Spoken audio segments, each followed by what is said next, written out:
Now, as a writer and a storyteller, I am referencing Sonia Sanchez in some of her poems. She says, "How does it free us?"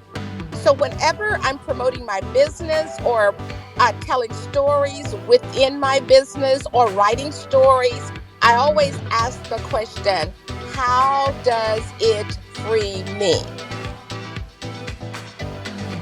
As people of African descent, we should be able to have a space for us to be able to express ourselves. If we want to cry, we can cry among ourselves. If we want to feel pity, we can feel pity among ourselves. But those are not the things that we need to do when we are outside. When we are outside, we do things differently in the sense that you are not supposed to go outside and start crying. You see, okay, look at the African diaspora community like a family. You can say what is happening in your family outside, but it is not everything that you shared within your family circle that you will share outside. Because that is your family. It is different. Hearing and sharing stories about African heritage can help Africans in the diaspora develop a stronger sense of identity and belonging. Boy, do we need that so much now. It connects them to their roots and helps them understand where they came from. I had the absolute exquisite joy of having my two young adult daughters visiting this past weekend. And my maiden name is Ogundipe, and which Ogun is the god of iron, the god of war, and strangely enough, the god of technology. Although I'm pretty rubbish in technology, but somewhere in my DNA, I know that there is a power within me. And I married an Ogun Badejo, so I had double barrel Ogun running through me. And I was telling my daughters, I said, you've got both Ogun from both sides. And I saw their eyes just light up.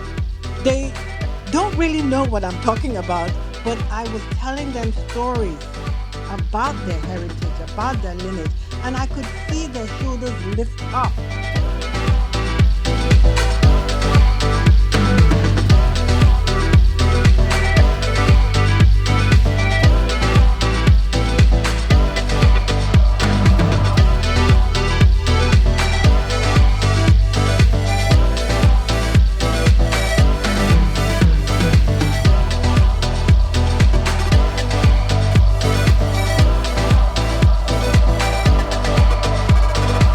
Hello and thank you for checking out this video. I'm Obehi Ewanfo, the host of the African Diaspora Storytelling Series.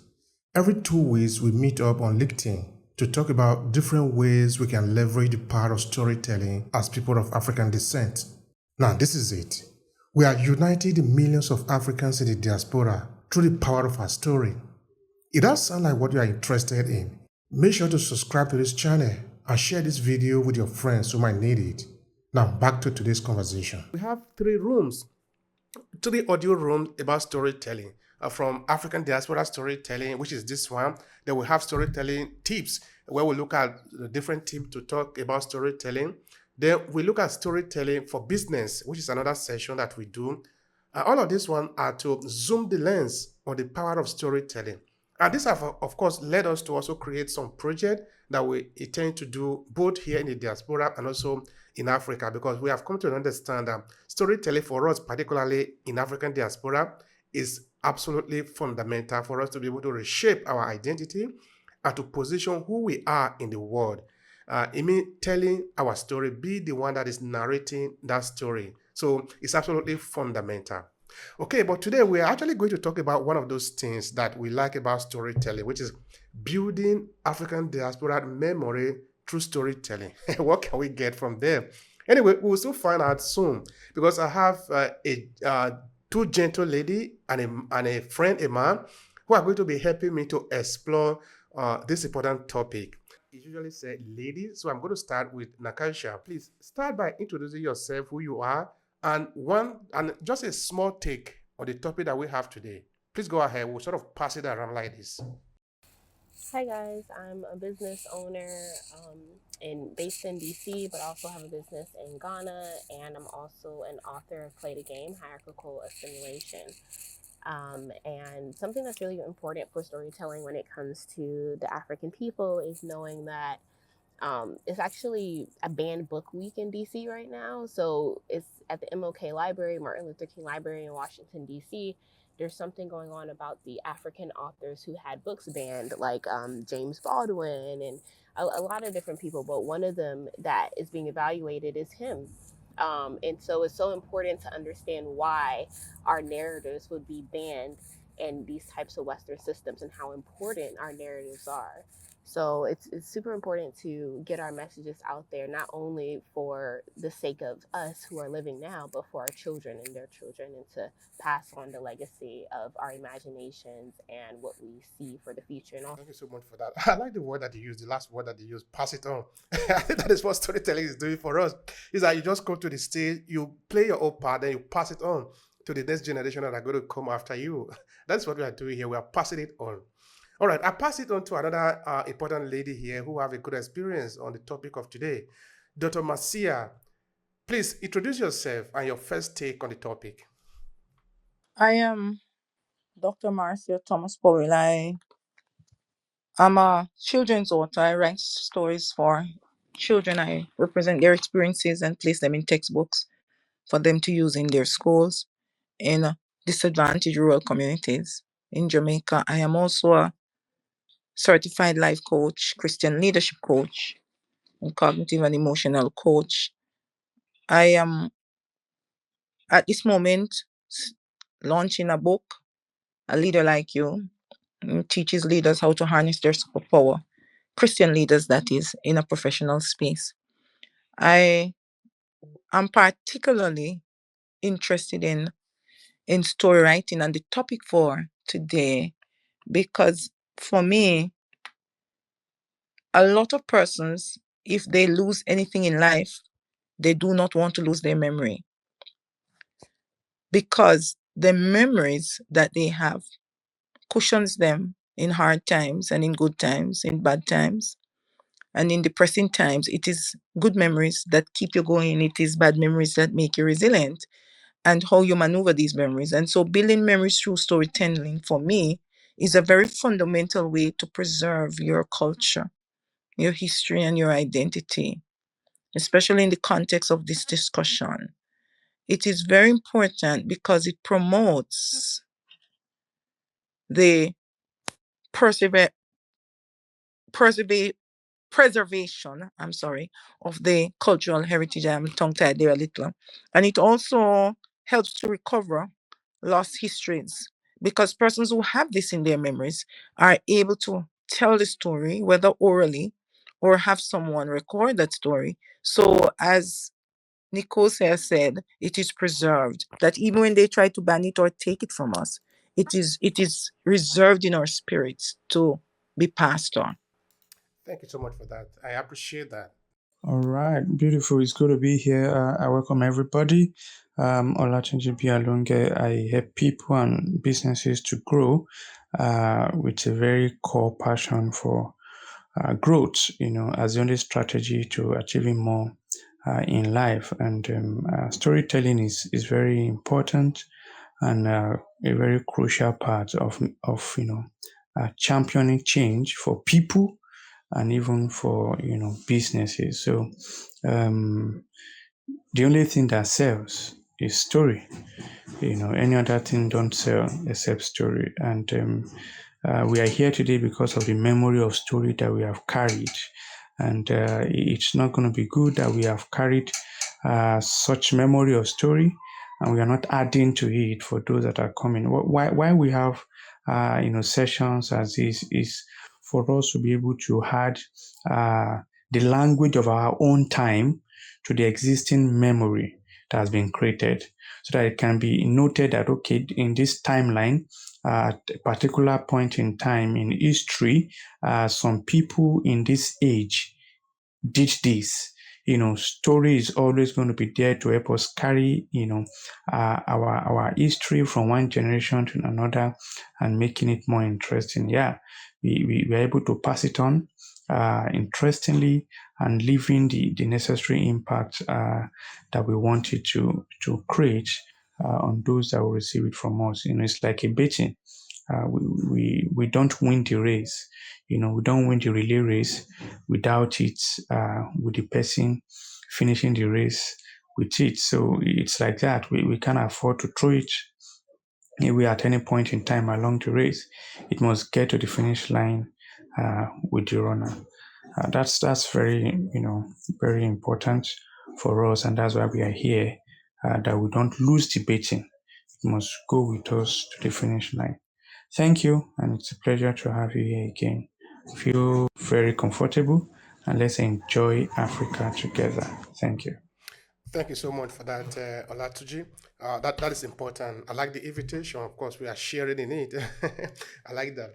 All right, before we start just now, I have an important person in the room who have decided to share with us. Dr. Stranger Kampe from South Africa. And I would like to thank you, Obehi, for this powerful platform to unite Africa. Storytelling has always been our history as Africans. My interest as a scientist is the storytelling of children's growth and development. Why do African children don't grow optimally and they are stunted and wasted? This questions life as it is. My name as stranger was because I question everything.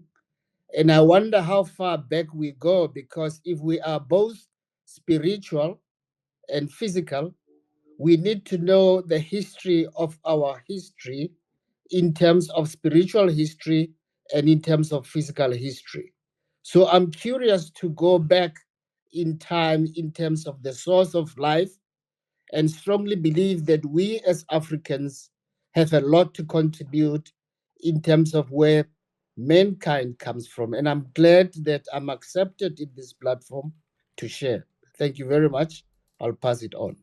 Thank you so much, Mr. Stranger. In fact, I didn't want to just pronounce the name Stranger, so I was thinking that it's a different way I could pronounce that as a name. Anyway, thank you for that clarification. It is important.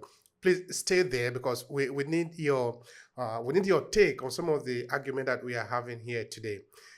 Natasha, so you are in the diaspora now. Because of the topic that we have today, what would you say people need to understand about building African memory through storytelling, of course? Help me understand that, your take on that, looking at the complexity of who we are. Yeah, that's a really good question. I think the biggest thing that I've realized when it comes to the complexities of being a part of the African diaspora is we have so many stories that go untold, and oftentimes they get homogenized into one thing, but there's a deep, deep history that comes with the African diaspora. And something I was talking about recently was the cultural genocide that has taken place with people who were taken from regions of Africa and dispersed all over the world. But also, there was a form of cultural genocide that had happened actually on the continent of Africa itself, with these arbitrary borders that were created, and how that kind of instilled these new identities. And oftentimes, we don't explore that a lot. We just sit with it, and we remain in it. And I think it's important for us to recall the memory of what has constructed these things, but also what existed beforehand, and to um, really base ourselves in that and found ourselves in that, because that can help us redevelop in new ways, not only just looking back towards the past, but to understand where we come from on a holistic level. And then another thing is, I know that everyone has a story, and oftentimes people think that because they're not these great people that are being seen on television, that they're not one of these great people because people don't know about them. But people have extraordinary stories that can move people, and I think the more that we start to embrace those stories that we have, we'll be able to better connect the dots with each other. We'll be able to unite each other through storytelling. I think last week or 2 weeks ago, I can't remember when, someone talked about how important it is stories are, because stories, we're always listening to stories even to this day with movies and books, and the new age that we're in, it's always about storytelling. Even now, you guys are here to hear stories, right? But I'm here to tell you guys that your story matters, and we need your stories in order to better unify and understand each other in our history. I want Dr. Matsia to say something in line with my thought, what I'm thinking. Because what Nakasha was saying is very important. So the question is, uh, how does our past affect us, and the kind of memory we want to build about ourselves? And again, of course, we are looking at our psychography, the African diaspora community. We have a past, like Nakasha had just pointed out. But what role does that past play in our memory and what we want to build for ourselves? Help me understand that. I think our past play a very significant role in shaping our memory. We our past, we some of us, and let's be clear, none of us live in our past. Our generations come down to us. And but our past shapes our memory. It shapes our choices. It shapes our decisions. It shapes how we view our lives, because we grew up in a family. And that, as we evolve and become adults ourselves, our there are things in our family that shape our memory in various ways, because our memory is not static as it is influenced by our past experiences as we live it, because what we did yesterday is in the past, what we did this morning before we came on the program is in the past. So our past shape our memory in relation to our experiences, our emotions, and our cognitive mechanisms. The problem with our past and how we want to carry it in stories is that we have something encoded in our memory, which is much more than the brain. It's our entire being and our psychic. And that information, how it was processed and stored in our memory, will reflect how we tell it. It will influence how we tell it. It will impact how we tell it. And the strength of it, as it is encoded, will be remembered as new information that now have an emotional impact, maybe a financial impact, depending on the where we start our story and how we progress in our story, and the purpose that we give to our story or want our story to have, and the meanings that we have. So the emotions and the experiences that frame the African community are different from, but similar to, the experiences that frame other cultures, because we are human beings and we are all connected in one way or the other. We all grieve, we all hurt. Our hurt might be different, our grief might be different, our loss might be different, our gains might be different, our overcoming is likely to be different because we overcome different things, but our resilience is the same, because resilience is standing outside of what you have overcome. And so we want to understand that this, when we are able to tell the stories from our memories, from recall and recognition of what our story means, we are able to reconstruct our story experiences and make the cultural and societal influences that govern our memory and the emotional impact of our memory, give it life, give our memory life, and our story such a pull that it becomes ageless in the minds of those who read it, because it takes our memory, our experiences, our emotions, and all of those things into the present when it is read. Thank you so much for that, Dr. Matsia. I appreciate that. I appreciate that. All right. Now, I have a question for you, Olatuji, before I pass on to the guests that are joining us. In that, somebody might be wondering, but why? Why should we do the work of going to dig up our memory and try to build our memory, and in this case, using storytelling? Why do we have to do that? What is the importance of that?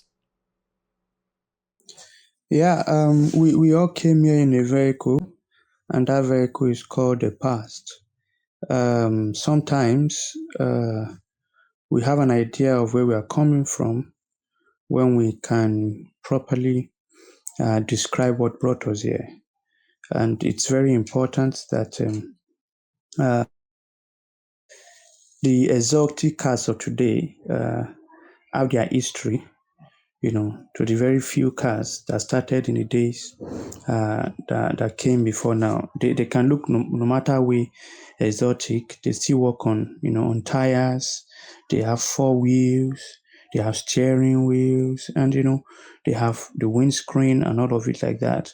They can have different features, but they are still very traceable to the first kind of themselves.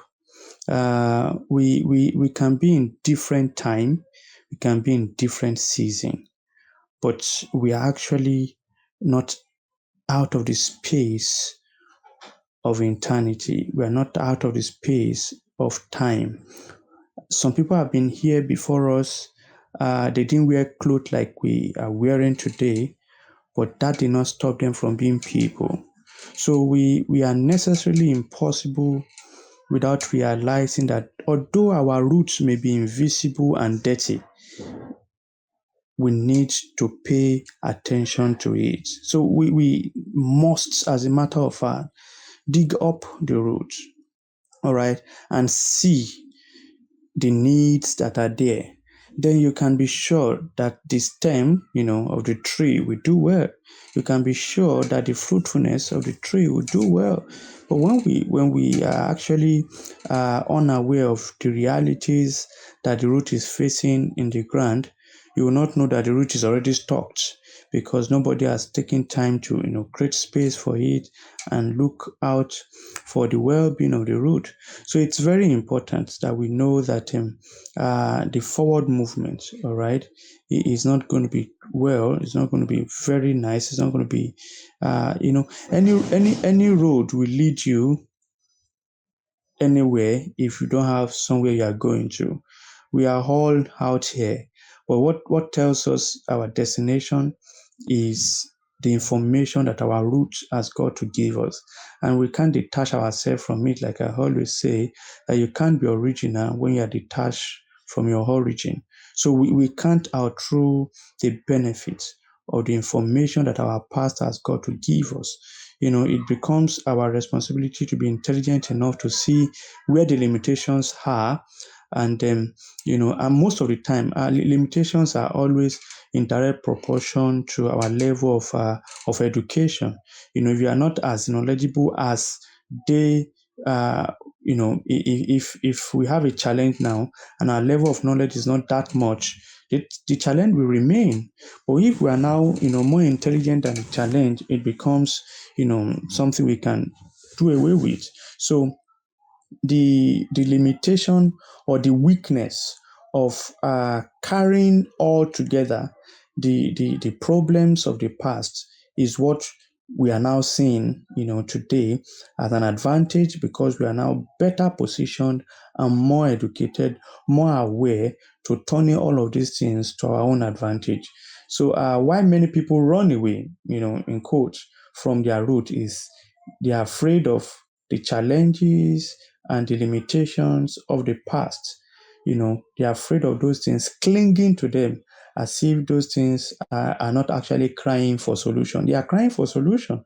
So, it's like the anointing, it will attract to itself the yoke. It doesn't want, the yoke doesn't want to remain, all right?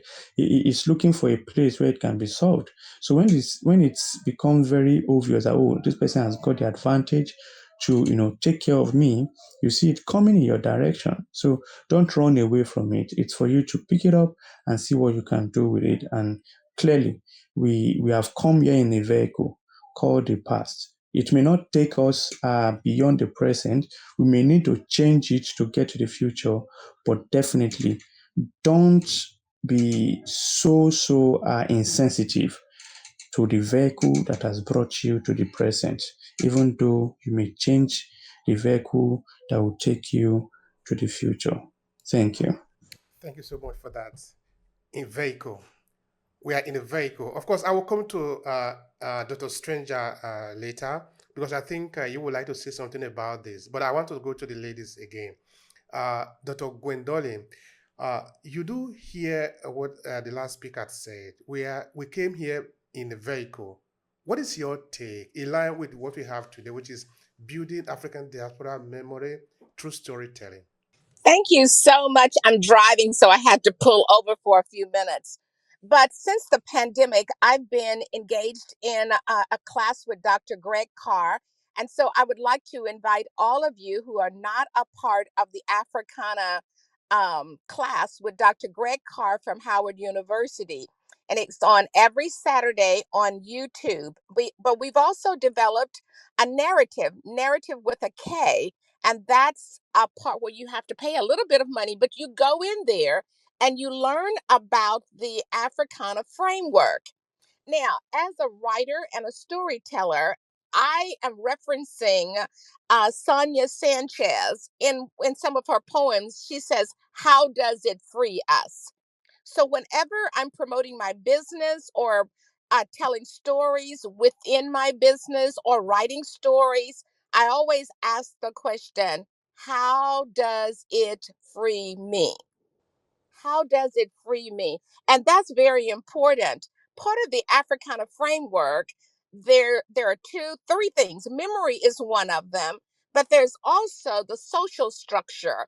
Because when we're talking about the diaspora, we have to ask ourselves, how did the social structure influence who we were and where we were going? And how does it influence us today? The social structure means other people that's not part of our culture. How do they influence what we do and how we do it and where we do it, etc.? And then again, how does it free me? And then the second one is the governance structure. How are we freed working within our culture? So those that are Africans, and then those that are American Africans. How does it free us? How do we come together so that we can always be free? And how does coming together help us to go back into our memory and bring things forward as we move forward? Does that make sense? A lot of sense. I believe it makes for me, so I believe it makes also for other people. All right, at this point, I want to go to the stranger. All right, your name itself already have a lot of significance for me. If you were to be in my podcast, where we spend a lot of time talking about our past before we talk about our present and then the future, which is that is how I set it up. We could really spend some time talking about your name alone.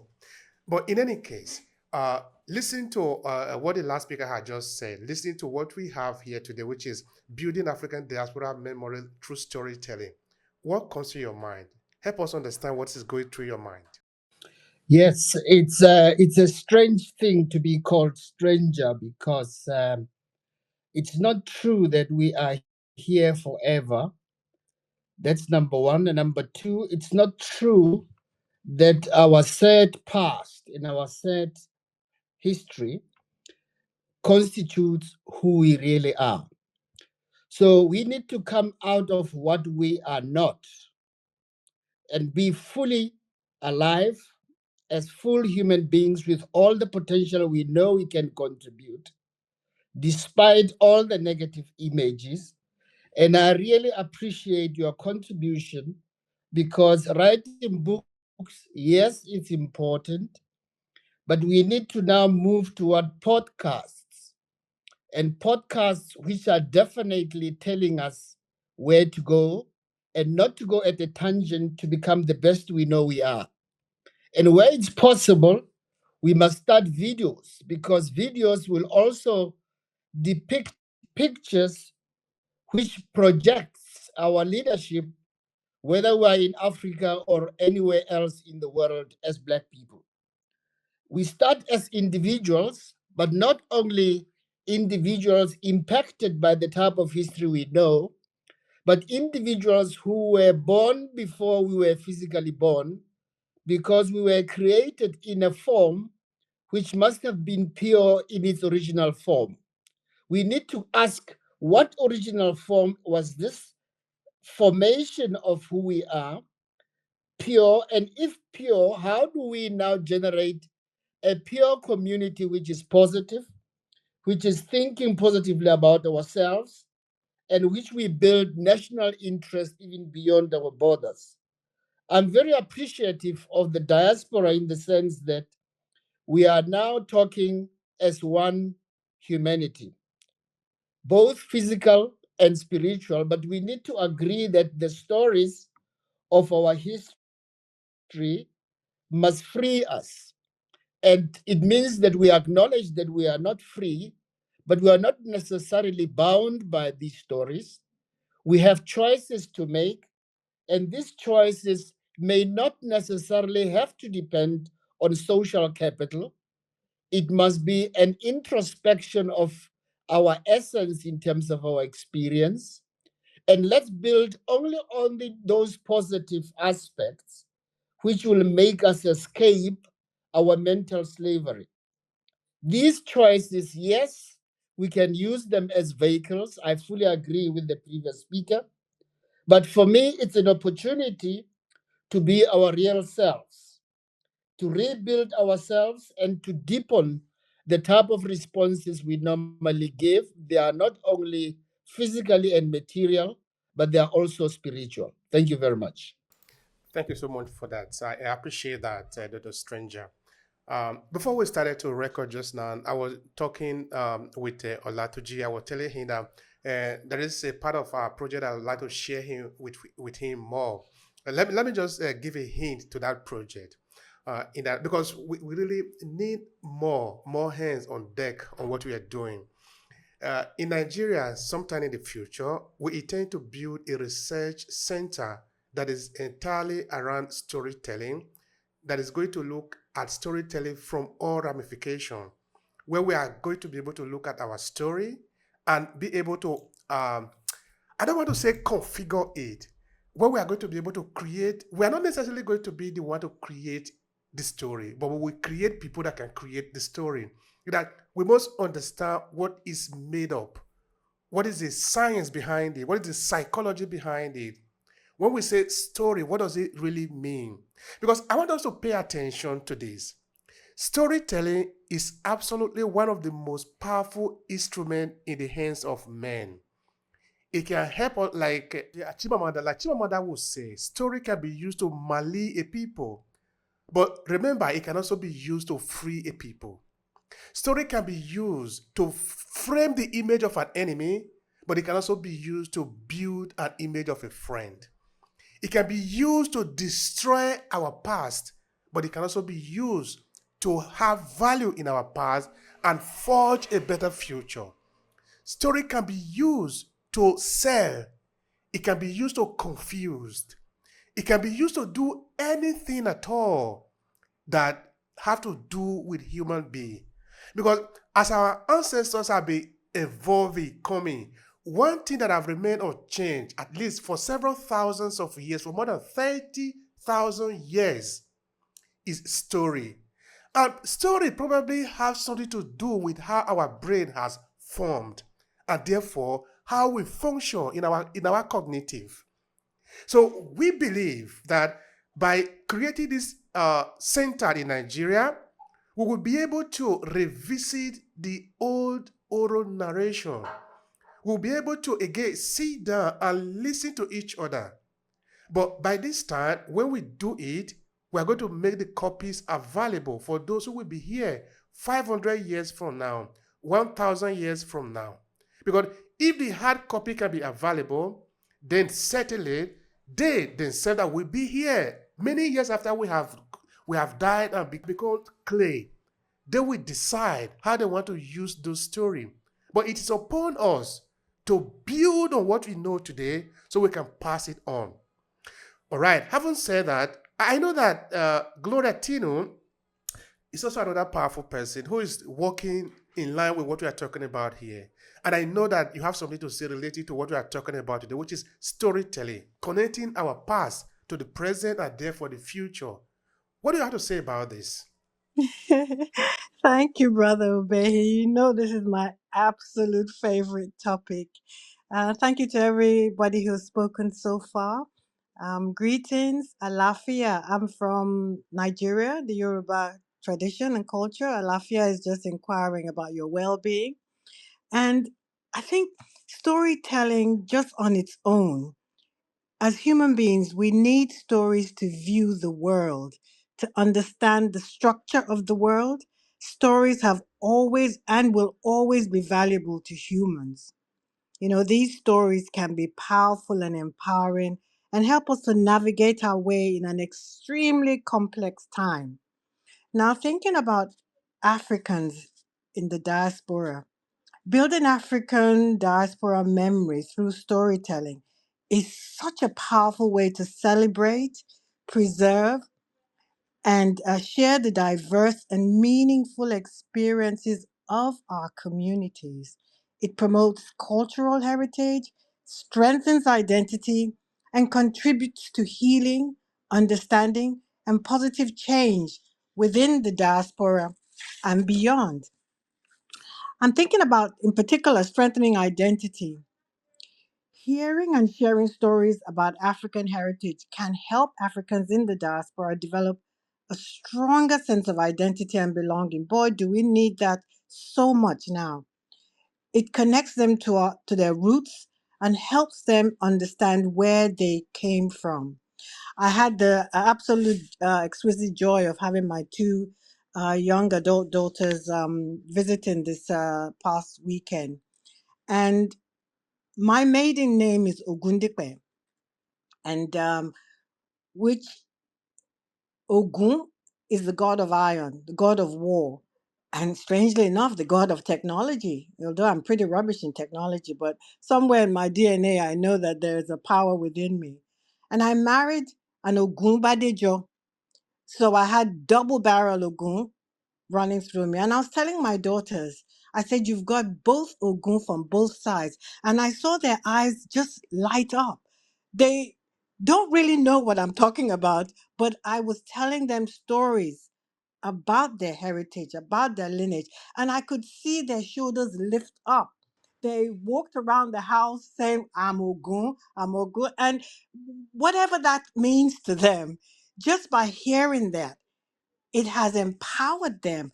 And for me, I said to myself, if I close my eyes tomorrow, I want to know that I've passed this information down to my lineage and for them to pass it down to theirs. You know, storytelling bridges generations. It creates opportunities for intergenerational dialogue, just like I was having with my daughters. Elders can pass down wisdom and traditions. I mean, when we tell our stories, they come in all sorts of different configurations. But at the end of the day, as you tell, as I tell my stories, I hadn't realized just how much I had of my own that I could tell because I kept thinking, oh, you know, I don't have the stories of the elders, but I am an elder now. And when I tell my stories, I'm drawing from the stories that have been passed down that I don't even realize. We are in a battle for our souls now as Africans, as you know, people of color. We are struggling in this environment and we have to tell our stories. We have to do the research. We have to find out. All of this will foster resilience. I think somebody mentioned resilience before.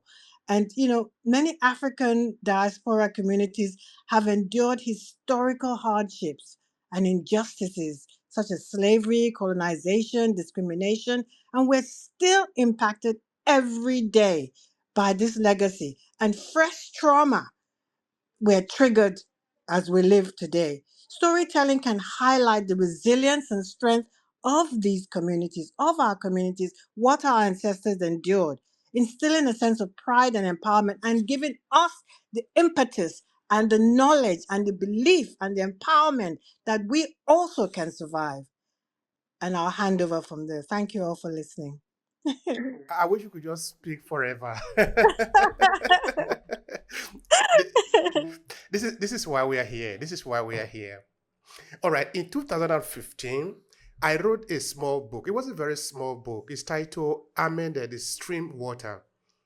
Now, in that book, at the beginning of it, and somehow laced into is storytelling. But by then, I've not even talked about storytelling at all, because up until recently, I never really discussed the term storytelling, even though I've been writing for a long time. Now, in the book, we see the protagonist starting with story. They are seated around a tree called Ovu, the type of a tree that you would describe like a baobab tree. And all the night, every evening, all the children come to listen to the storyteller, who has the name Okpuji or Kopuji, coming from Okpuji. Okay, that is a kind of a rhyming there. But what I want to say here is that there was nothing that Okopuji needed to tell the children that he hasn't told them. But every evening, the children ran there to listen to him. What does it mean? What is new? Why are they still going there? They are going there because the society is a web. A society is like a machine where I am a little boat, you are a little boat. Each of us need to meet so that the machine can work. Nobody is a Superman. Everybody is part of it. I remember one time, Chinua Achebe was being interviewed in CNN. They were, of course, he had been told many times that he is the father of African literature. And Chinua Achebe, responding to the journalist, told him, well, African literature belongs to the African people. I cannot be the father of African literature. What does it mean again? That we are all sharing, tapping from a stream. This stream belongs to all of us. Storytelling can really be very powerful if we understand it as a stream of life for us. And we could even take it away from there. Let's take it away from there a little bit. Say, maybe, for example, our ancestors in the time past, several thousands of years ago, how did they manage to know this tree to pluck the fruit and eat? They were living in the savannah at this time. Nobody in Europe, nobody in North America, nobody in Asia country. Human beings were living in Africa, only in Africa alone. How did they know where the water was? If the danger come, there were a lot of danger they have to face to survive. If you know the evolution of human history, how did they know where to run to where the danger come? It's because of the story. We're talking of data. Data is not something that we know about today, even though we might appear that, okay, we're talking of the big data, but data have always been around. Because without data, you get lost. So storytelling have always been the means through which we can survive. So we must go back to it. All right, so we have another person in our midst who have something to say. Teresa, please go ahead and share with us. Thank you so much, Obehi. I'm very appreciative to be listening, and thank you kindly for having me up here as a speaker. Gloria and everyone else actually who's spoken, but I just want to say thank you for sharing your voices, your stories. And for myself, I'm in Vancouver, Canada. I'm in the wine and food and hospitality industry and have been for over 2 decades. And storytelling is not only important, imperative, it is actually within wine and food.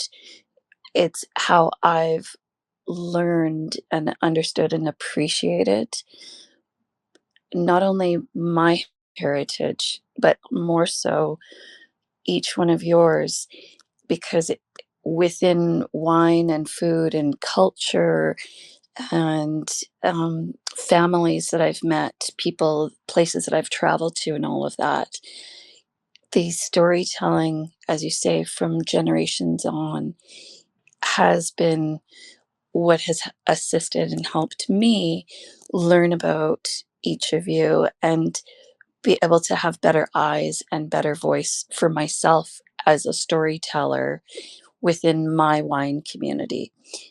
For example, when um, I'm putting together a list or when I'm talking about wine and food or travel, I do my best to speak with the people, the winemakers, the farmers, and all of that that are from not only from that country but regionally and everything in terms of farm to table.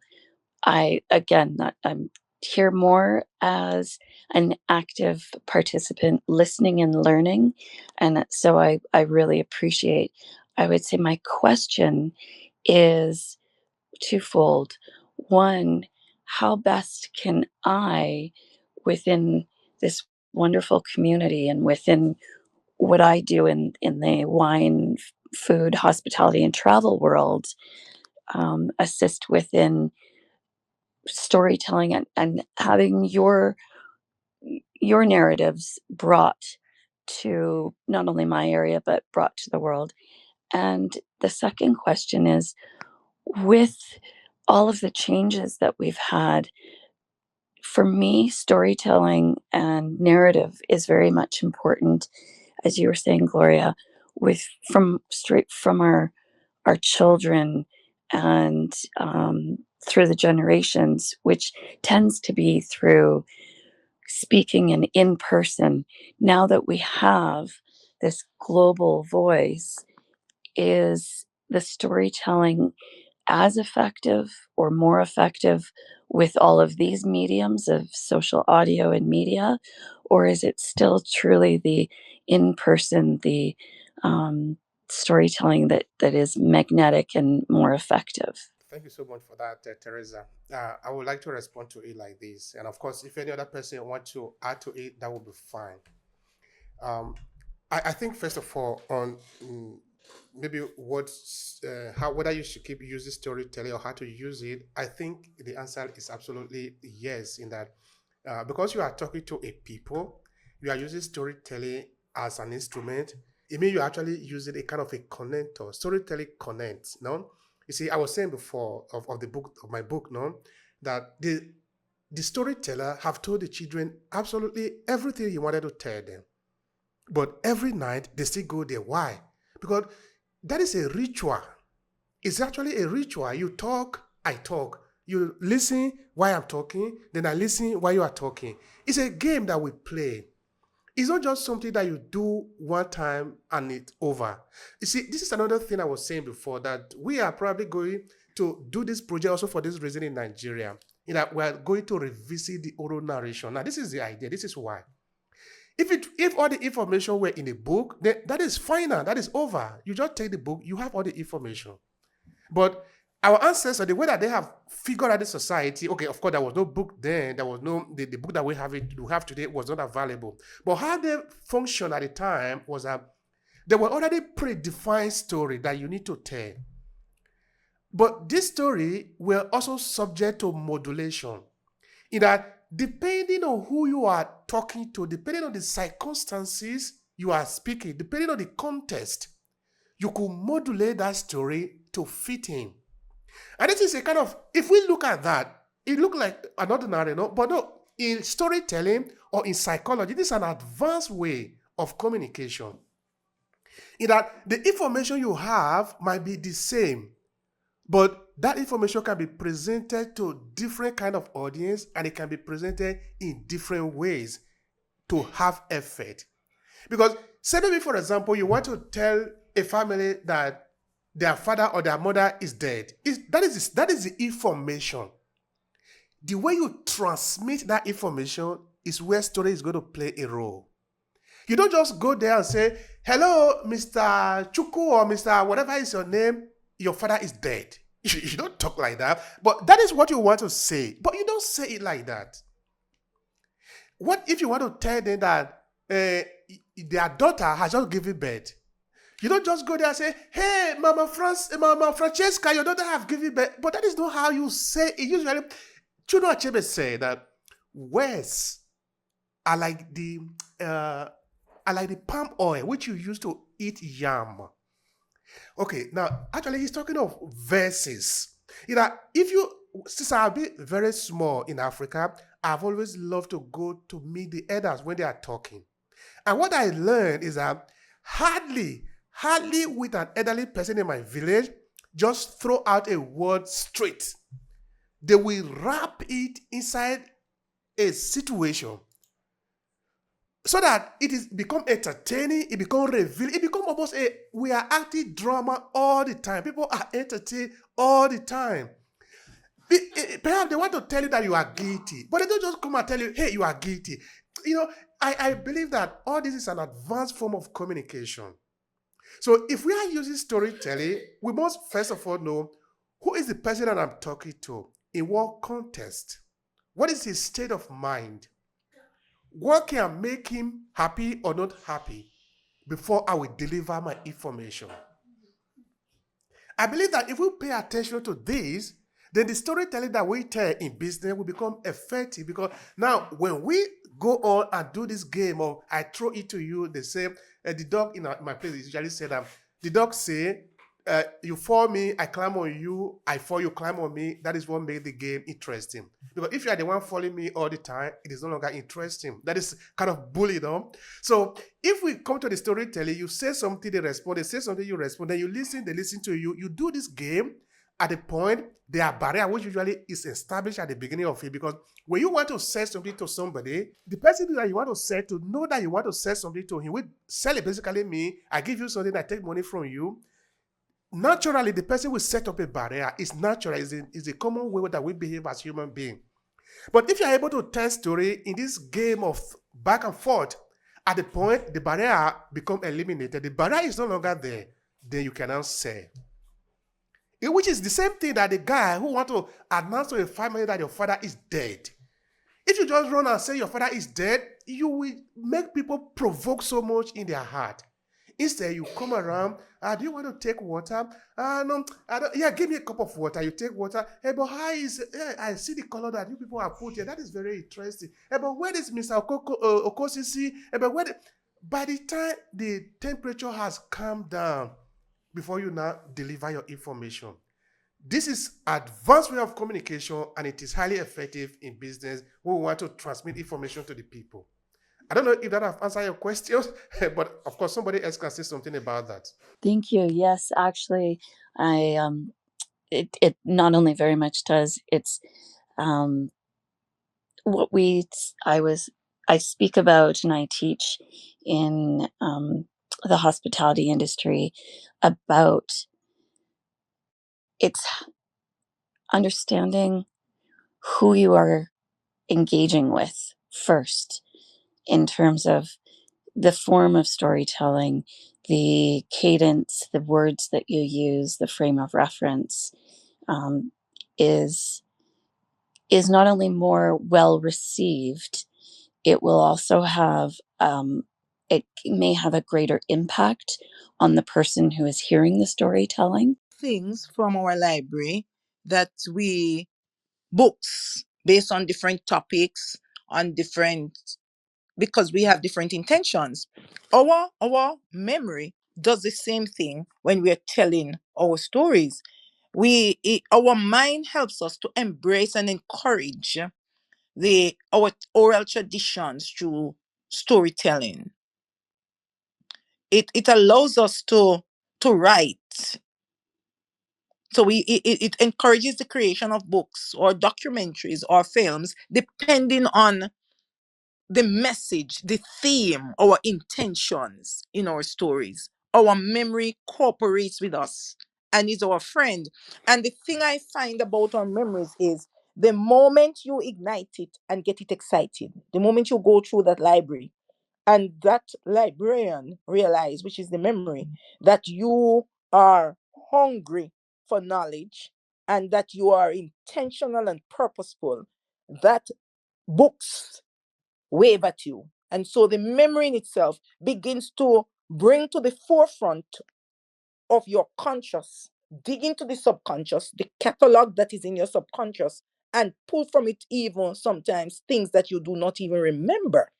And so that deepens and refreshes your story as your memory as you actually attend gatherings and so on. Your memory also pulls to your mind stories that you may have been told about festivals and events and so on, and bring them to life in your eyes so that you create your own memories and connect that memory and merge the memory so it becomes a holistic comparison of what was, what is, and what you will now describe and what will change in the future. And so the memory becomes extremely active now as a collaborator and a support and network and an advocacy partner for going forward with your story. And this essence of in your memory must be appreciated, and it must be valued for what it is, and it must be nurtured. So you put in the things in that memory physically to keep the memory alive so that those things are not missed. They are continued in a very vibrant and very upfront and personal way. Thank you so much for that, Dr. Matsia. And I apologize for all of you that I was having this little technical issue. But okay, thanks to my co-host who keep it up while I was struggling. But anyway, we are here, and that is also part of the story. I love what you were saying, Dr. Marcia. I love what you're saying about memories because our memories are precious to us. My memories of my father who passed away 18 years ago are honored and treasured by me. The I don't ever want to forget the sound of his laugh and the way he talked and walked and just was. So the fact that you're talking about just honoring our memories and them being present and the library, my mindscape is for all of my memories because I did do EMDR therapy is actually Hogwarts Library. I love the way that they had everything in my darker memories are put into a restricted section. But the memories that I'm most fond of are right there in the front of my library in very vibrant books. And I take those books out all the time just to refresh myself because he passed away 18 years ago, and my memories of my children and things like that. So I had to say, I love your topic today. And it's wonderful that you are talking about how important our memories are to us and how they mold our personalities in a sense. And I just wanted to say thank you for this room. I do have to run into work and I love what you guys are doing. Please keep it up. Thank you so much for that. I appreciate that, Krista. Okay, so yeah, time is what it is. It's usually come at this time, so we are we are moving towards the end now. I want to thank all of you that have been here listening to us, and all those also that have contributed. I appreciate that. All right, so I will leave the last question to Dr. Matsia. Of course, I will have also another one for Olatuji just now. So the last question for you, Dr. Matsia, is. How should we promote African diaspora storytelling in a way to build our memory? Their real selves. Persons need to find their bond and their families. They need to recover their identity and not the one they have created. Because to frame your identity, there is a saying that says you will never be able to move forward in the future without understanding or knowing your past. And a man, Marcus Garvey says, who does not know his history is a lost soul. And so, one of the ways for I feel that memory is important is the way we seek to make an effort wherever we are in the world to go back to where our brain started. And I know I've said it and it might just be a strange way of putting it, but your starting point is really where your brain started. Your brain is really a blank slate. For that slate to be filled, You have to know the different spaces that you have and occupy those spaces. And it starts with the brain. And so one of the ways to translate that memory into the African diaspora is to know our roots. Knowing our roots does not mean that we move backward. Knowing our roots helps us to bounce forward with certainty. It's not going backward at all. It is understanding the power that we have, where that power originated, how it has been derived and nurtured, and for us to connect it in a real way to make us more powerful and emerge stronger. The next thing, and so that is recovering our lost heritage for me and our lost histories. Another way is to empower through storytelling. Empower, provide a platform for Africans in the diaspora to reinforce their identity and celebrate themselves, their roots, their family, their uniqueness, their gifts, their unique talents and abilities, their capabilities, and so they can navigate the complexities of their identity in a multicultural world. So what I would say, and it's something that I think the Chinese have mastered very well, is that wherever we are in the world as Africans, that we help support and build each other. We build each other up. We seem to have a crisis where we believe that we as Africans we must become competitors among ourselves instead of collaborators. And that in itself destroys the memory, because when someone leaves the pack in the wilds, when the cub leaves the pack or anybody else leaves the pack in the animal kingdom, you become more vulnerable and you put yourself at great risk. And so we will never find resonance in cultures that do not belong to us, but it doesn't mean that we cannot fit into those cultures. But it will not be a smug fit, because we must celebrate who we are, accept who we are, and value who we are, what we bring to the table when we go to the table, and how we appear at the table. And one of the ways we must appear is in a united front. One goes far, but two goes very, very far. We must also make sure that we broaden the education band and the awareness band and educate others about African history, the achievements, the challenges, and contributions to the global society, to the global world, not just to Africa, but to the global world. And we can stay where we are and tell them. Thank you so much for that. That is very powerful. That is at the very core of what we are doing here, which is a calling on the African diaspora to share our story. You see, when we share story, a couple of things happen. In that first, we leave the burden out of ourselves and put it at the community. Now, what does community do as carrying your burden? For the community, it is easier because you are just a little thing in the community, but the community is big. It's big enough to carry you and your burden.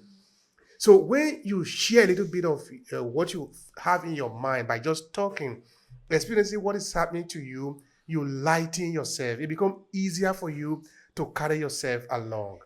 So now, the problem, some of the challenges that we have in the diaspora community is that we don't have spaces for us to be able to share stories relating to us. Okay, like Dr. Marcia is saying, of course, we can also incorporate ourselves into other culture, which is not a bad thing. But remember that for us to function better in a society, we must also have a space where we can talk about ourselves without looking around for people who is sort of peeing on you, who sort of trying to say point a finger at you, because human experiences are different. People are made differently. As people of African descent, we should be able to have a space for us to be able to express ourselves. If we want to cry, we can cry among ourselves. If we want to feel pity, we can feel pity among ourselves. But those are not the things that we need to do when we are outside. When we are outside, we do things differently in the sense that You are not supposed to go outside and start crying. You see, okay, look at the African diaspora community like a family. You can say what is happening in your family outside, but it is not everything that you shared within your family circle that you will share outside. Because that is your family. It is different. So this is what I think storytelling will help us to do. Is that we should be able to build something that we can hold, something that looks like a tree. Under that tree, we can share our sentiment, our feeling. And that feeling belongs to us, only us. It's not something that we can share outside. We can share a lot of other things outside, but there is something that we can call our own that unite us. It is when we are united by this single force that unite all of us together that we can pull our weight in the world. In the diaspora community, we are hundreds of millions of people. If we are united for anything at all, there is nothing that will stop us. But if we are not united, even the little wind that is blowing will blow us away. This is what is happening today. So we need stories that are strong, story of unity among us, stories that help us to do businesses together, stories that help us to reinforce our identity, stories that help us to that help us understand where we are coming from, and also help us to project where we are supposed to go. And this story needs to be passed on also to our children and to our children's children, because we are building a common destiny. It is absolutely important. All right, thank you so much. I want to appreciate everybody who has been with us from the beginning to now. Some joined along the way. Sorry, permit me to clear my throat. Okay. It's story here, and it's very important that we need to know that we have been disunited by some stories. We need some stories to undo that disunity and create unity. Stories build and stories also pull down. Uh, the responsibility for us now is to be a good person so that we can have good stories, all right? And then that's very important. When we becomes each other's brothers, we look after each other, then we are inspired to tell good stories, all right? Not stories that will disunite us, but stories that will unite us and make us become a strong food that is unbreakable in the face of troubles and limitation. Our stories need to be very, very personal. All right. And, by personal, it's different from being selfish. All right. Make it personal enough that it can, touch you in your heart. It needs to be very hearty, not just eddy. All right. Not just from the well of information that. I just wanted to add, like, there are some. I had the last speaker saying something that we need to unlearn some stories. There are some stories that have been written about Africa that we need to rewrite. I don't know if you have actually mentioned that we need to rewrite a lot of stories. We have made the foreigners to write our stories, which is not which does not make any sense. And the next generation is banking on those stories. So we need to write our own stories by ourselves. And again, we need to project the good works of our people. There's this negativity about Africa.